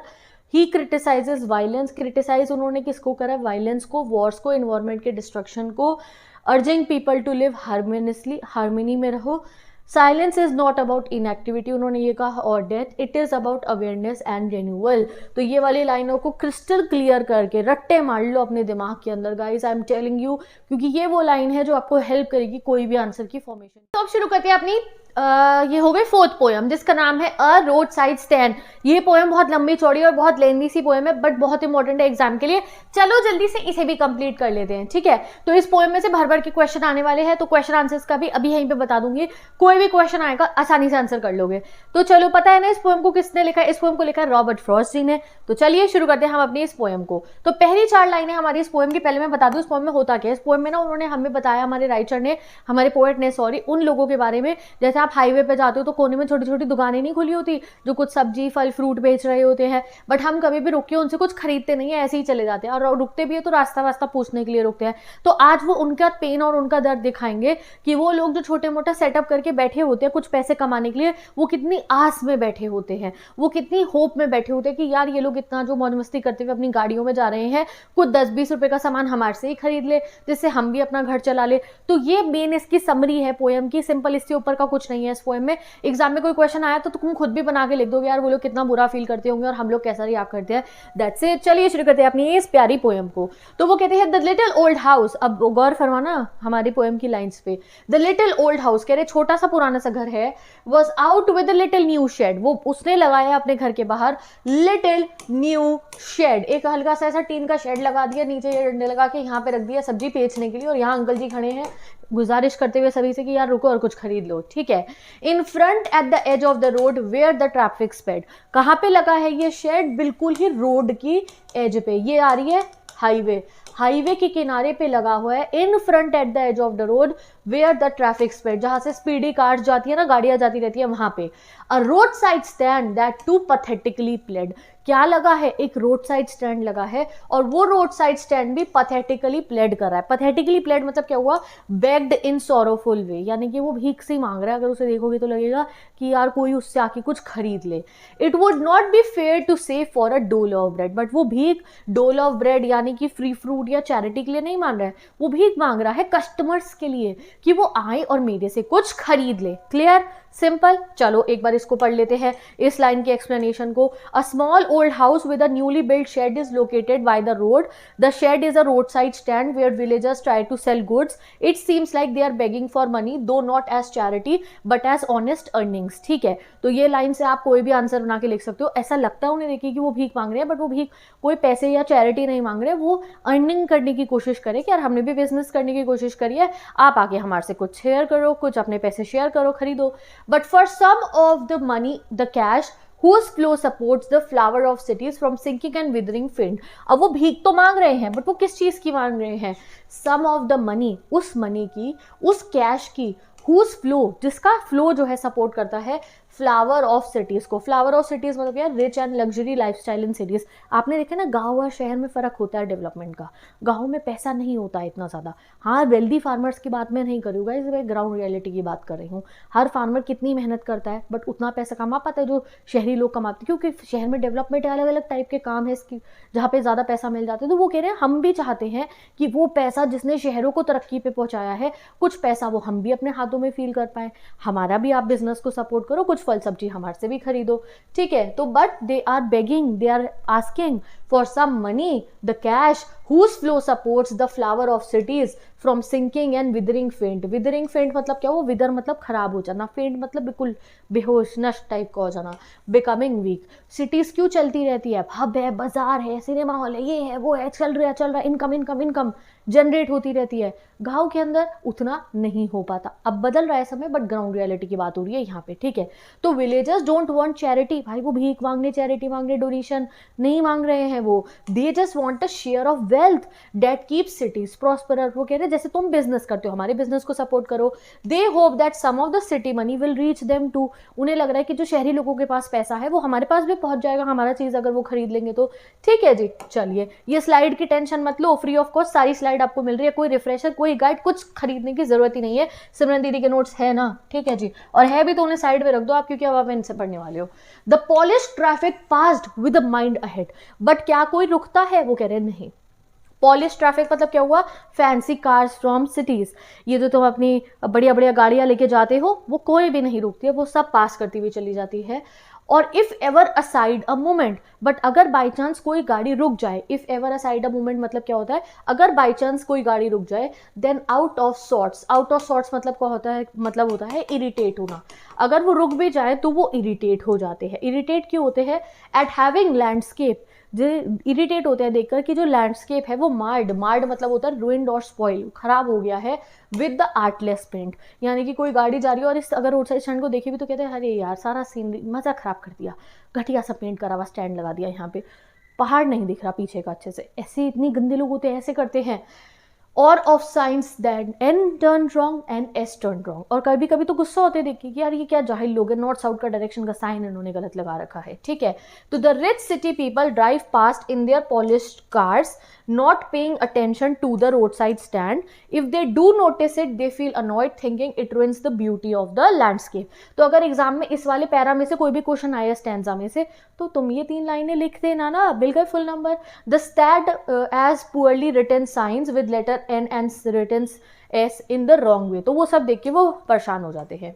और क्या देख के वो इरिटेट होते हैं? आउट ऑफ सॉर्ट, यानी कि इरिटेट जो शहर के लोग हैं किससे होते हैं? उनके खाने पीने की चीज़ें जो वो बेच रहे हैं उससे भी। Of it for sale wild berries in wooden carts. जो वो वाइल्ड बेरीज बेच रहे हैं ना वुडन कार्ट्स में। कार्ट्स मतलब होता है, आप मानो कि ये यहाँ ना गलत लिखा है कार्ट्स, यहाँ कार्ट्स मतलब ना वो है, ये इसको लीव करो इस वर्ड मीनिंग को। जो बास्केट नहीं होती, टोकरियाँ जो होती है वो है कार्ट्स, आई थिंक सो। ठीक है, जो वुडन टोकरियों के अंदर जो वाइल्ड बेरी पड़ी है उन्हें देख के वो चिढ़ते हैं। और crooked net golden squash with silver words. Crooked net squash क्या होता है? टाइप ऑफ अ वेजिटेबल, टेढ़ी घिया देखिए लौकी, तो एक लौकी होती है उसकी टेढ़ी गर्दन होती है, तो वो उस वाली लौकी को देख के कहते हैं कि कैसी सी लौकी है इनकी, इस पे तो सिल्वर वार्ड्स है। सिल्वर वार्ड्स मतलब सिल्वर कलर के धब्बे धब्बे से, कि इनकी तो सब्जी भी हाई क्वालिटी की नहीं है, बेकार सी है। और beauty rest in a beautiful mountain scene. या फिर वो देख के परेशान होती है कि जो वो beauty the rest in the beautiful mountain scene है, यानी कि जो पीछे की सारी सीनरी है वो खराब हो रही है इनके रोड साइड स्टैंड से। ठीक है, या उनकी दुकान पे कोई पेंटिंग पड़ी है उसे भी देख के वो beauty rest in a beautiful mountain scene, यानी कि वो कोई पेंटिंग बेच रहे हैं उसे देख के भी उन्हें अच्छा नहीं लगता। वो कहते हैं क्या इन्होंने क्या कराई है, सारा खराब कर दिया माहौल यहाँ का। ठीक है। तो the villagers sell simple farm products. अब विलेजर क्या बेच रहे हैं? सिंपल फार्म प्रोडक्ट जैसे बेरीज और squash. They also offer peaceful and beautiful countryside experience to the visitors, but poet sarcastically says that city people have money but refuse to spend it here. But poet कह रहे हैं हाँ इनके पास पैसा तो है but ये खर्च नहीं करेंगे, ये अपने पास रख के ही जाएंगे। चलो आगे पढ़ते हैं, आगे क्या लाइन आती है। अब जब लोग ऐसे पैसे खर्च तो करते नहीं और कुछ खरीद के तो जाते नहीं, तो अब पोएट कहते हैं why keep your money this crossly and go along. वो कहते हैं अपना मनी अपने पास क्यों रखते हो ऐसे, और क्रॉसली मतलब होता है गुस्से में, and go along. The hurt to the scenery wouldn't be my complaint so much as the trusting sorrow of what is unsaid. तो विलेजर्स को बहुत बुरा लगता है कि जब कोई भी जो है ना लोग जब जाते हैं और उनसे कुछ खरीद के नहीं जाते तो उन्हें गुस्सा आता है। Why keep your money this crossly and go along. वो कहते हैं यार तुम ऐसा क्यों कर रहे हो, गुस्से में कहते हैं तुम ऐसा क्यों कर रहे हो, क्यों कुछ नहीं खरीद रहे हो हमारे से और जा रहे हो। अब फिर पोएट हमें कहते हैं the hurt to the scenery wouldn't be my complaint. कह रहे मुझे तो सीनरी खराब हो रही है उनके रोड साइड स्टैंड से, उससे फर्क नहीं पड़ता है। So much as the trusting sorrow what is unsaid. मुझे फर्क पड़ता है वो जो पेन होता है ना, जो फॉल्स होप से उन लोगों को रोज जाना पड़ता है, गुजरना पड़ता है उससे, कि वो सुबह सुबह अपना दुकान खोलते हैं, गले पे बैठते हैं कि भाई ठीक है कुछ बिक्री होगी, कुछ एक आध बेरी वेरी आ जाए, कोई सब्जी बिक जाएगी, और वो पूरा दिन बैठे रहते हैं और कोई ट्रैफिक में जितने भी लोग जाते हैं गाड़ी से कोई भी नहीं रुकता। वो गुस्से में पूछते भी हैं यार क्यों नहीं रुक रहे हो हमारे से सब्जी खरीदने के लिए, बट कोई रुकता ही नहीं है। तो पोएट कह रहे हैं मेरे को सीनरी खराब होने से फर्क नहीं पड़ता, मुझे जो ट्रस्टिंग सॉरो जो है ना, जो उन्होंने दिखाया था हमारे ऊपर गांव के लोगों ने कि हम लोग कुछ खरीदेंगे शहर के लोग, मुझे उससे देखकर बुरा लगता है। तो विलेजर्स भी डिसअपॉइंट फील करते हैं and the poet is not upset about the stand रुइनिंग the scenery but about the hopelessness of the villagers. तो उन्हें विलेजर्स की जो होप जो पूरी नहीं हो रही है उसे देखकर वो सैड होते हैं। आगे पढ़ते हैं। Here far from city we make our road side stand. अब ये कौन कह रहा है? ये विलेजर्स कह रहे हैं, रोड साइड स्टैंड के लोग कह रहे हैं यहाँ इतनी दूर सिटी से हमने लगाया है अपना road side stand and ask for some city money to feel in hand. और हम कुछ पैसा कमाना चाह रहे हैं जो शहरी लोगों के पास है, फील इन हैंड मतलब हम भी कमाना चाह रहे हैं। To try if it not make our being expand, क्योंकि हम भी ट्राई करना चाह रहे हैं कि वो भी हमारी बीइंग को एक्सपैंड कर दे। बीइंग एक्सपैंड मतलब क्या हुआ? हमारी लाइफ को इंप्रूव कर दे। And give us the life moving pictures promise, और हमें वो लाइफ दे जो मूविंग पिक्चर्स प्रॉमिस करती है, यानी कि मूवीज जो दिखाती है ना, मूवीज में कैसा लाइफस्टाइल दिखाते हैं, बड़ी बड़ी गाड़ी बंगले, रिच रिच रिच, और वो दिखाते हैं कोई गरीब आदमी मेहनत करता है तो वो सक्सेसफुल हो जाता है। तो वो कह रहे हैं इसलिए हमने अपना रोड साइड स्टैंड लगाया कि हम भी सिटी मनी फील कर पाए, हम भी पैसे कमा पाए और हम भी पिक्चरों वाली जिंदगी को जी पाए। ठीक है, तो वर्ड मीनिंग समझ में आ गए। तो the villagers run the road side stand hoping to improve their lives, they dream of a better lifestyle like the one shown in movies. ठीक है जी, चलो अगली लाइन पे आते हैं। अब हम क्यों लगाया उन्होंने रोड साइड स्टैंड? एक तो मूवीज वाली लाइफ के लिए, दूसरा उन्होंने रोड साइड स्टैंड के लिए लगाया है उस लाइफ को जीने के लिए that the party in power is said to be keeping from us. जो पार्टी इन पावर है ना, जो पॉलिटिशियंस हैं वो उनको नहीं प्रोवाइड करे। अब देखो विलेज में गरीबी है तो वो क्या पॉलिटिशियन का काम है कि वो वहाँ जाके तरक्की लेगा, वो तो नहीं ला रहे हैं। तो आज उन रोड साइड स्टैंड के लोगों ने खुद ही इनिशिएटिव लिया कि भाई हम खुद ही कुछ करते हैं तरक्की लाने के लिए। ठीक है जी, तो ये वाला स्टैंड है ना वैसे वहीं हो जाना चाहिए था, बट चलो अब हम पढ़ लेते हैं ऐसे यहाँ पे। अब आगे पढ़ते हैं। It is in the news, ये सबसे इंपॉर्टेंट प्यारा है भैया इसका स्टैंजा, सॉरी सबसे इंपॉर्टेंट है। It is in the news that all these pitiful Keynes, pitiful मतलब क्या होता है? Poor villagers. ठीक है, पिटीफुल किन्स मतलब होता है poor villagers, party in power मतलब क्या है? गवर्नमेंट। ठीक है, चलो वो कह रहे हैं it is in the news, news में आया दैट ये जो जितने भी गरीब विलेजर्स है are to be bought out and mercifully gathered in, यानी कि इनको गवर्नमेंट रीएलोकेट करेगी, इन्हें कहीं और ले जाके रखेगी। To live in villages next to theatre and store, ऐसा कहा जा रहा है। गवर्नमेंट नया इलेक्शन आ रहा है तो गवर्नमेंट कह रही है कि तुम्हें यहाँ से हटा देंगे, तुम्हारी जो जगह है तुम्हें एक बढ़िया गांव में ले जाएंगे, वहाँ थिएटर भी होगा, स्टोर भी होगा, where they won't have to think of themself any more. उस पर जाके वहाँ रहोगे उस गाँव में तो तुम्हें चिंता करने की जरूरत ही नहीं है, तुम्हारी लाइफ सेट हो जाएगी। ऐसी ऐसी बातें वो कह रहे हैं, न्यूज़ में चल रही हैं। तो चलो पढ़ते हैं। The government promise a better life for the villagers but fails to deliver. आगे पढ़ते हैं, आप समझ गए इस वाली लाइन को? चलो आगे पढ़ते हैं। ठीक है। While greedy good doers, beneficent beast of prey swarm over their lives enforcing benefit. But क्या लग रहा है तुम्हें ये सब वादे सच हैं? नहीं। These are the vadas, these are the promises from the greedy good doers. Greedy good doers कौन हुए? People who pretend to help but actually exploit. यानी कि वो लोग पॉलिटिशियन जो अपने वोट के लिए इनको अभी झूठे वादे कर रहे हैं। They are the beneficent beast of prey. Beneficent beast of prey मतलब हुआ पावरफुल पीपल जो अभी बस हेल्प करने का दिखावा कर रहे हैं, नाटक कर रहे हैं। दे स्वाम ओवर देयर लाइफ। स्वाम मतलब होता है जैसे झुंड की तरह उनके सर पे वो आ गए हैं, जैसे मक्खी का झुंड आ जाता है। एनफोर्सिंग बेनिफिट्स, अपने मतलब के लिए कि भाई इन्हें झांसे में फंसाते हैं, हमें वोट देंगे, फिर हमारा काम बनता भाड़ में जाए जनता कर देंगे, ठीक है।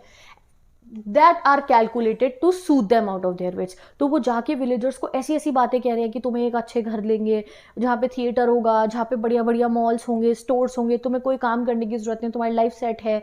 तो ये सब बातें उन्हें बता रहे हैं, झूठी झूठी चीजें उन्हें बता रहे हैं to soothe them out of their wits, कि उनका तो दिमाग ही खराब हो जाए और वो सिर्फ उनको ही वोट दे। And by teaching them how to sleep they sleep all day. और फिर उन्हें सिखा के कि ऐसे सोना, मजे करना, मौज मस्ती करना, they sleep all day, destroying their sleep at night in ancient way. और फिर उनकी रातों की नींदें वो खराब कर देते हैं इन एंशिएंट वे, जैसे हर बशा हमेशा होती है। क्यों? क्योंकि वो विलेजर्स तो मेहनती थे, उनको उन्होंने ख्वाब दिखा दिए कि तुम्हें मेहनत करने की जरूरत नहीं है, हम तुम्हें अच्छी लाइफ देंगे, अच्छी लाइफ देंगे, तुम्हें वहां ले जाएंगे, ये घर देंगे, ये मकान देंगे, फ्री में सब कुछ फ्री मिलेगा, राशन भी फ्री, ये भी फ्री, वो भी फ्री। उनको इतने बड़े बड़े सपने दिखा दिए, बट एट द एंड कोई भी सपना तो पूरा होता नहीं है। फिर जब वो गरीब आदमी जब रात को अपने मंजे पे लेटेगा, जो वो सोने की कोशिश करेगा, तो उसे नींद ही नहीं आएगी। वो जो पहले चैन की नींद सो जाता था मेहनत करके कुछ पैसे कमा के भी, आज उसे नींद नहीं आएगी। और इस तरीके से वो लोगों की नींद भी खराब कर देते हैं। कौन? ग्रीडी गुड डूअर्स, गवर्नमेंट जो वादे अपने पूरे नहीं करती। ठीक है जी, चलो पढ़ लिए लाइन, अब आगे पढ़ते हैं। Sometimes I feel myself I can hardly bear. अब ये कौन कह रहा है? आएगा आ गया तो मतलब पोएट है। वो कह रहे कभी कभी मुझे लगता है मैं ही इस दुख को झेल नहीं पाऊंगा। The thought of so much childish longing in when. इतनी सारी जो चाइल्डिश लॉन्गिंग है जो बर्बाद हो रही है ये सोच के। चाइल्डिश लॉन्गिंग मतलब होता है hoping for something that will never happen. जैसे बच्चे जिद करते हैं ना, छोटा सा बच्चा होता है, कोई गाड़ी देख लेगा, मर्सिडीज देख लेगा, पापा को कहेगा पापा ये लेनी है, पापा ये लेनी है, ठीक है, उसे थोड़ी पता है अब घर वालों का इतना बजट है या नहीं, वो कहेगा ये लेनी है, ये लेनी है। तो वो चाइल्डिश लॉन्गिंग है ना, बेफालतू में वो चीज़ को होप करा, अभी तो नहीं होगी, खुद को कमा ले, बड़ा होगी तो अलग बात है। तो वो यही कह रहे हैं, कह रहे sometimes I feel myself I can hardly bear. मुझे तो लगता है मैं कभी इस दुख को झेल ही नहीं पाऊंगा। The thought of so much childish longing in when. जो ये रोड साइड स्टैंड के लोग इतने बैठे हैं ना कि कोई आके खरीदेगा, नहीं होने की बात सच, कोई नहीं खरीद रहा तुमसे आके कुछ। The sadness that lurks near the open window there that waits all day in almost open prayer. कह रहे हैं उनके जो विंडो है ना उसके बाहर सैडनेस घूम रही होती है और वो उनको लर्क करके यानी कि घुमा के रखती है सैडनेस हर समय वहाँ पे। और विंडो में से अगर आप देखोगे तो वो जो आदमी अंदर बैठा है वो हर समय प्रे कर रहा है 24/7 कि एक गाड़ी रुक जाए। For the squeal of brakes the sound of a stopping car. वो लोग हर समय बैठ के यही प्रे करते रहते हैं कि एक गाड़ी वहां रुक जाए। सैडनेस लर्क्स मतलब क्या है? छुपी रहती है। स्क्वील ऑफ ब्रेक्स मतलब आता है साउंड ऑफ स्टॉपिंग कार। तो the poet feels deep sorrow for the villagers who wait all day for customers. They long for someone to stop and buy something but it rarely happens. तो poet को बुरा लग रहा है ये सोच के कि बेचारों को कोई भी नहीं रुकता है कभी भी। अब वो कहते हैं of all the 1000 selfish cars that, वो कहते हैं वो क्या वेट करते हैं हम समय कि of all the selfish cars that pass just one to inquire what farmers price are. हर समय फार्मर क्या चाहता है कि एक गाड़ी रुक जाए और मुझसे आगे पूछे कितने की दी है लौकी टेढ़ी वाली, ठीक है। And one did stop but only to plough up grass. और कह रहे कभी कभी ऐसा होता है कोई रुक भी जाती है but only to plough up grass. वो क्या करती है? वो गाड़ी रुकती है, उनके यहाँ से यू टर्न मारती है और उनके आसपास की घास खराब कर देती है। In using the yard to back and turn around and another ask to why the way ask the way where it bound. और अगर कोई और रुकता है तो वो पूछता है भैया आगे वाला रास्ता कहाँ जा रहा है। तो कोई भी उठ के ये नहीं कहता कि भैया ये दे दो जरा, एक हाथ सब्जी 1 किलो ये तोल दो, नहीं। वो क्या कहते हैं कि भाई एक तो कभी यू टर्न मारेंगे, कभी बोलेंगे कि भैया वहाँ वाला रास्ता बता दो जरा, हमें वहाँ जाना था। तो many car pass but very few stop to buy anything. Some use the stand space to just to turn their vehicle और आस्क फॉर डायरेक्शंस। चलिए आगे बढ़ते हैं। And another to ask could this sell it a gallon of gas. और कह रहे कभी कभी तो कोई रुक के पूछते तुम्हारे पास गैस है यानी कि पेट्रोल है आपके पास में। They couldn't. अब गुस्से में कहते हैं हमारे पोएट, कह रहे नहीं, गुस्सा क्रॉसली जब भी मतलब पोएट गुस्से में है। दे हैड डन, तुम्हें दिख नहीं रहा सब्जी तो उनकी बेचारों कितनी गई गुजरी सी है, तुम्हें लग रहा है पेट्रोल पंप खोल के बैठे हैं ये। No in country money the country scale of gain the requisite lift of spirit has never been found. वो कहते हैं नहीं, जो कंट्री मनी यानी कि जो विलेजर्स के पास मनी है उसमें रिक्वेस्टिक लिफ्ट ऑफ स्पिरिट जो है यानी कि जो आपको इतना पैसा चाहिए जिससे कि आप अपनी लाइफस्टाइल अच्छे से मेंटेन कर पाओ, वो नहीं है। और so the voices of the country seems to complain. और यही विलेजर्स कह रहे हैं कि हम मेहनत करें बट फिर भी हम उतनी कमाई नहीं कर पा रहे हैं, तो इसलिए प्लीज़ हमारी हेल्प करो, हमारे से कुछ आके खरीद लो। ठीक है जी, चलिए आगे बढ़ते हैं। Final lines, I can't help owing the great relief it would B. वो कह रहे हैं मुझे तो लग रहा है कि मेरे को यही लगेगा कि सबसे बड़ा रिलीफ का काम ये है to put this people at one stroke out of their pain, कि इन लोगों को एक स्ट्रोक में यानी कि एक बारी में इनके पेन से छुटकारा बुद्धि दिला दो। क्या कहते हैं कि एक स्ट्रोक पे इनका जो है आप दर्द खत्म कर दो, और कहीं ना कहीं वो इनको मारने को कह रहे हैं। वो कह रहे हैं मेरे को तो लग रहा है इनकी कोई हेल्प तो करेगा नहीं, तो इससे अच्छा तो इन सबको मार दिया जाए, इन्हें एक बारी ले जाके कहीं मार दो, क्योंकि इनकी लाइफ ऐसे पैथेटिक जीने से अच्छा तो इन्हें मार दो। अब ऐसी बात बोल के कि भैया अगर वो स्ट्रगल कर रहे हैं लाइफ में तो उन्हें जान से मार दो, पोएट कहते हैं। And then next day as I came back to sane, कह रहे बट फिर अगले दिन मुझे सेन मतलब क्या हुआ, होश आई, इन मेरा दिमाग ठिकाने आया कि यार मैं कितनी गलत बात सोच रहा हूँ, कि कोई स्ट्रगल कर रहा है तो क्या मैं जान से मार दूँ। I wonder how I should like you to come to me and offer to put me gently out of my pain. कह रहे अब मैं तो खुद सोच रहा हूँ कि अगर कभी मेरे साथ ऐसा हो कि मैं स्ट्रगल में और कोई आके मुझे बोले हाँ मर जाओ इससे अच्छा, तो गलत बात है ना। तो इसलिए वो कह रहे हैं नहीं, मैंने ये सोचा कि नहीं, मैं ऐसा नहीं कहूँगा कि कोई इनको एकदम से इनके पेन से छुटकारा दिला दे। और तो पोएट ने क्या कहा कि नहीं, ये बात बिल्कुल गलत है, मैं कोई नहीं होता हूँ इनका फेट डिसाइड करने वाला, कि मैं कह रहा हूँ मैं इन्हें मार दो तो मैं कोई नहीं होता हूँ उनका ये फेट डिसाइड करने वाला। और यहाँ पे आपकी ये पोएट एंड। तो एक्सप्लेनेशन लास्ट लाइन्स का क्या हुआ, the poet feel that ending the villagers suffering might be a relief, कि इनको जान से मार दो वही रिलीफ है, बट लेटर ही realises how wrong it would be to decide their fate. Fate मतलब होता है किस्मत, वो थोड़ी डिसाइड करेंगे कि वो मरे या जिए। तो यहाँ पे वो पोएम एंड कर देते हैं। समरी क्या हुई इस पोएम की, simple. The poem highlights the struggle of rural people who want to earn living. Rich city people ignore or exploit them. Government policies fail to truly help them.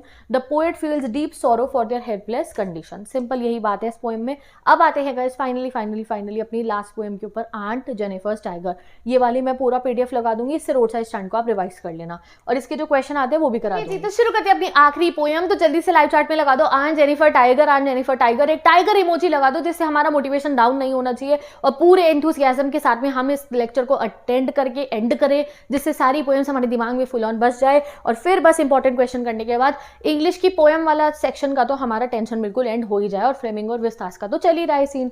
ठीक है जी, तो अब पोएम आती है हमारी आंट जेनिफर टाइगर, जिसको लिखा है ड्रीम रिच ने। इनकी नाम की स्पेलिंग जल्दी से कमेंट कर दो।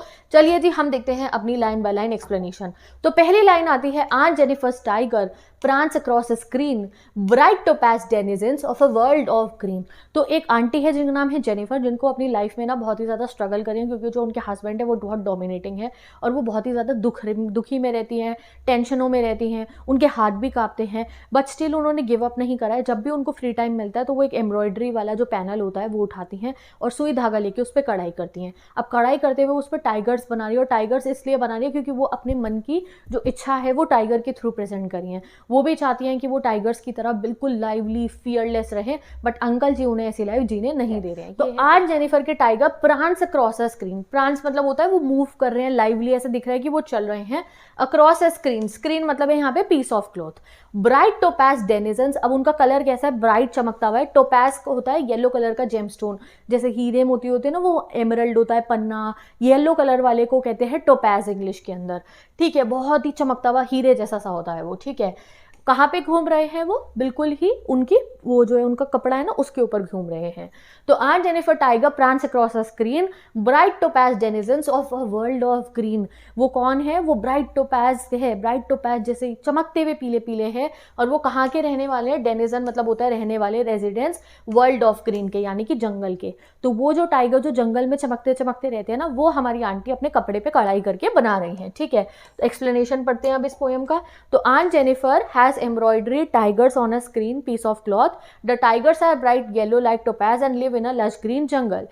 They appear strong, fearless and lively. ये 3 वर्ड लर्न करो जल्दी से, लाइव चैट में देखो, फास्ट। टाइगर कैसे लग रहा है, स्ट्रॉन्ग, फियरलेस, लाइवली। ये कीवर्ड्स ही हैं जो आंसरों में लिखोगे तो एग्जामिनर भाई हम आपको पूरे नंबर देंगे, वो कहेंगे अरे वाह क्या लिखा है इस बच्चे ने। ठीक है, आगे पढ़ते हैं। दे do not fear the man beneath the tree. अब ये दे कौन है, दे है यहाँ पे टाइगर, पर्सोनिफिकेशन हो गया टाइगर का।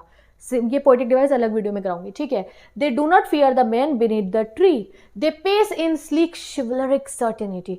वो बिल्कुल भी नहीं डरते हैं मैन बीनीथ द ट्री से। मैन बीनीथ द ट्री मतलब है किसी भी दुनिया के लोगों से। टाइगर नहीं डरता। टाइगर इंसान से डरता है? बिल्कुल भी नहीं डरता। टाइगर तो इनफैक्ट उस हंटर से भी नहीं डरता जो पेड़ के नीचे बैठ के उसे गोली मारने को बैठे, नहीं, वो नहीं डरता, वो पूरा सामना करता है। बाद में हम उन्हें पकड़ के जू में डाल दे वो अलग बात है, बट टाइगर डरता किसी से नहीं है, ठीक है। दे पेस, पेस मतलब होता है चलना। इन स्लीक, स्लीक मतलब है स्मूथ एलिगेंट। शिवलरिक मतलब होता है ब्रेव। सर्टेनिटी मतलब है कॉन्फिडेंस, वो हमेशा कॉन्फिडेंस में ही रहता है क्योंकि वो है हमारा राजा, जंगल का राजा, ठीक है। आगे पढ़ते हैं इसका explanation. The tigers fear no man, tiger को किसी आदमी से डर नहीं लगता है, अनलाइक हमारी aunt Jennifer tiger. Aunt Jennifer को तो डर लगता है ना अंकल जी से, वो तो डरती हैं हस्बैंड से अपने। They move boldly and confidently, वो बोल्ड है, कॉन्फिडेंट है। वहीं पे हमारी आंटी बहुत सबमिसिव और वीक है। वो कैसे? शिवलरिक नाइट्स की तरह, जैसे वो सोल्जर्स, सेनापति होते हैं ना युद्ध पे जो जाते हैं, बिल्कुल डरते नहीं किसी से, बिल्कुल वैसे हैं tigers. They represent strength, freedom and courage, qualities aunt Jennifer lack in real life. ये लाइन लर्न करो जल्दी से। टाइगर क्या दिखा रहे हैं? स्ट्रेंथ, फ्रीडम, करेज, जो आंटी के लाइफ में बिल्कुल भी नहीं है, ठीक है जी। आगे चलते हैं। Aunt Jennifer's finger fluttering through her wool, अब आंट जेनिफर की जो फिंगर्स हैं वो फ्लटरिंग, फ्लटरिंग मतलब होती है ट्रेम्बलिंग, शेकिंग, कांप रही हैं। थ्रू हर वूल, वो जो धागा है ना कढ़ाई करने का, उससे।